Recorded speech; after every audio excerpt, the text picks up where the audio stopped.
প্রধানমন্ত্রীকে দুঃখ প্রকাশে কাজী সিদ্দিকী ও মন্ত্রী কাদের কামরুলকে ক্ষমা চাইতে এমপি আজিজুলের আহ্বান। তুমি কে আমি কে, বাঙালি বাঙালি শিরোনামে গত ৩০ জুলাই বাংলাদেশ প্রতিদিনে প্রকাশিত সাপ্তাহিক কলামে বঙ্গবীর কাদের সিদ্দিকী বীরুত্তম কোটা আন্দোলনের সময় আওয়ামী লীগের সাধারণ সম্পাদক ওবায়দুল কাদেরের হঠকারিতার কঠোর সমালোচনায় করেছেন। পাশাপাশি তিনি কোটা আন্দোলন সম্পর্কে বলেন, এরকম সময়ে সারা দেশে একটি মারাত্মক কেয়ামত হয়ে গেল। সবকিছু নিয়ন্ত্রণের একটা পথ ও পদ্ধতি থাকে, তার বাইরে গেলে সংঘাত বাধে। আমাদের ক্ষেত্রে তেমনটাই হয়েছে। সময়ের কাজ সময় করলে এমনটা হতো না। ইদানিং পুরো প্রশাসন প্রধানমন্ত্রী নির্ভর। তিনি চীন থেকে এসে রাজাকারের নাতিপুতি কথাটা যদি না বলতেন তাহলে এত কিছু হতো না। আমি জোর দিয়ে বলছি, আবার বলছি, প্রধানমন্ত্রী সেদিনের কথা কাউকে নির্দিষ্ট করে রাজাকার আলবদল বলা হয়নি। তিনি একটা দৃষ্টান্ত দেওয়ার চেষ্টা করেছেন।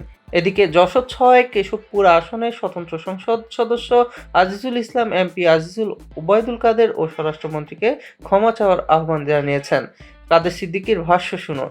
সারা জীবন বঙ্গবন্ধুর জন্য উৎসর্গ করেছি, সেই দাবি এবং অধিকারে মাননীয় প্রধানমন্ত্রীর পক্ষে দেশবাসীর কাছে ক্ষমা প্রার্থনা করেছিলাম। আমি আমার বিশ্বাসের বাইরে যাইনি।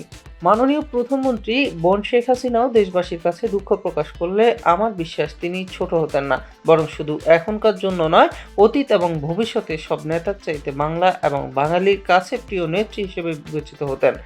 তা যাই হোক, দুঃখ প্রকাশের সময় পেরিয়ে যায়নি। তিনি দেশের প্রধানমন্ত্রী, তিনি যখন যেটা উপযুক্ত মনে করবেন তখন সেটা করবেন।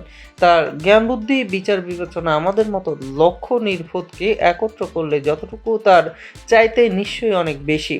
তবে যেভাবে পরিস্থিতি মোকাবেলা করা হয়েছে এবং হচ্ছে, অনেক ক্ষেত্রেই তা খুব বেশি প্রশংসা করার মতো নয়। যেমন সেনাবাহিনী নামানো হয়েছে, দেশে সেনাবাহিনী নামানো তো কোনো গণতান্ত্রিক সরকারের জন্যই সম্মানের নয়।